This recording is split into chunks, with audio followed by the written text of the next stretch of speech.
এক নং কোকৰাঝাৰ লোকসভা সমষ্টিত UPPLৰ পৰা মনোনীত প্ৰাৰ্থী NDAৰ প্ৰাৰ্থী জয়ন্ত বসুমতাৰী ডাঙৰীয়া বিপুল ভোটত বিজয় হ'বলৈ গৈ আছে। আজি জংগীপাৰাত যি এটা গণসভা হৈছে আপোনালোকে দেখিবলৈ পাইছে। ইয়াত সকলো জনগোষ্ঠী ওলাই আহিছে, স্বতঃস্ফূৰ্তভাৱে ওলাই আহিছে আৰু এইটোৱে প্ৰমাণ যে এইবাৰ আমাৰ প্ৰাৰ্থী বহুত ভোটত জয় হ'বলৈ গৈ আছে। ইয়াৰ মূল কাৰণটো হৈছে বিটিআৰ অঞ্চলৰ শান্তি আহিছে, চবে নিৰাপত্তা পাইছে, উন্নয়ন হ'বলৈ আৰম্ভ কৰিছে আৰু সকলো জাতি জনগোষ্ঠীয়ে আত্মসন্মান লৈ জীয়াই থাকিব পৰা এটা নতুন পৰিৱেশ আহিছে। ইয়াৰ কাৰণে বিটিআৰবাসী ৰাইজে এই শান্তি যে আমাক আনি দিলে, নিৰাপত্তা দি আমাক আনি দিলে, সকলো পৰিৱেশ যে ভাল কৰি দিলে, ইয়াৰ কাৰণে প্ৰধানমন্ত্ৰী ডাঙৰীয়াক কৃতজ্ঞতা দিয়াৰ কাৰণে, অসমৰ মুখ্যমন্ত্ৰী ডাঙৰীয়াক কৃতজ্ঞতা দিয়াৰ কাৰণে আৰু বিটিআৰ অঞ্চলত UPPL BJPL চৰকাৰৰ যি 3 বছৰৰ শান্তি সম্প্ৰীতি উন্নয়নৰ কাম কৰিছে, ইয়াৰ কাৰণে আজি ৰাইজে সকলো ওলাই আহিছে। মই ৰাইজক শ্ৰদ্ধা আৰু ধন্যবাদ জনাইছোঁ। পৰিৱৰ্তন আমাক লাগে। আগৰ দুৰ্নীতি, ভ্ৰষ্টাচাৰ, দাদাগিৰি, ভয়, শংকা যিটো আমাৰ আছিলে, এইটো দূৰ কৰাত আমি আজি সফল হৈছোঁ। বিটিআৰ অঞ্চলত আহি থকা প্ৰজন্মই যাতে ভালদৰে থাকিব পাৰে, ইয়াৰ কাৰণে আমি চবে মিলি কাম কৰিব লাগিব। আৰু নৰেন্দ্ৰ মোদী ডাঙৰীয়াই তৃতীয়বাৰৰ কাৰণে ভাৰতৰ প্ৰধানমন্ত্ৰীৰ দায়িত্ব ল'বলৈ গৈ আছে।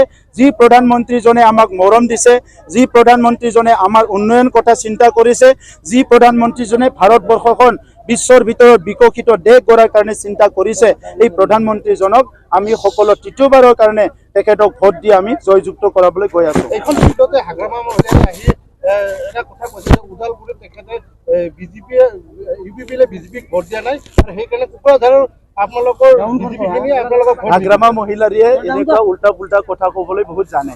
আপোনালোকে নেক্সট আহিলে সুধিব হাগ্ৰামা মহিলাৰীয়ে ছাত্ৰ ছাত্ৰীৰ কাৰণে কি কৰিব, মহিলাৰ কাৰণে কি কৰিব, যুৱ যুৱতীৰ কাৰণে কি কৰিব, খেতিয়কৰ কাৰণে কি কৰিব, পৰ্বত জোৰাৰ কাৰণে যোৱা 17 বছৰ কি কৰিলে, আহি থকা 17 বছৰত কি আহি থকা সময়ত কি কৰিব।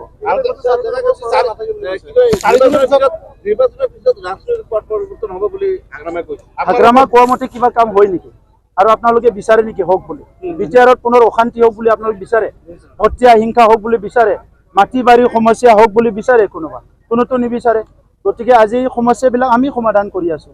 দেখা গৈছে যে শালবাৰীত APMC সভাপতি টাইচন হুছেইনে আপোনাৰ বিৰুদ্ধে এটা অভিযোগ উত্থাপন কৰিছে, কৰ্ণাটকৰ চৰকাৰে আচলতে অনাবৰ মানুহৰ ভূমিৰ অধিকাৰ খৰ্ব কৰিছে নেকি? মই 1,20,000 পৰিয়ালক ভূমিৰ অধিকাৰ কোনে দিলে?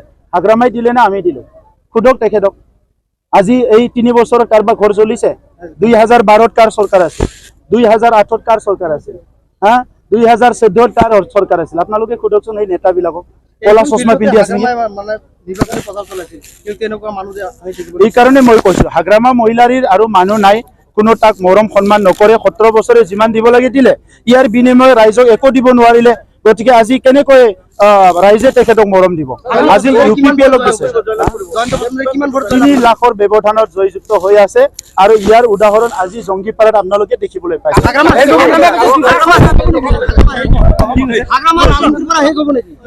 নেক্সট নিৰ্বাচনত নাঙলৰ ছবি আৰু দেখাবলৈ নাপাব।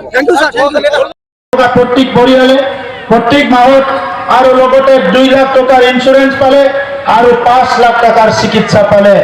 এইটো নাঙলে দিব পাৰিব? নাঙলে দিব পাৰিব? আপোনালোকে কওক, নাঙলে দিব পাৰিব?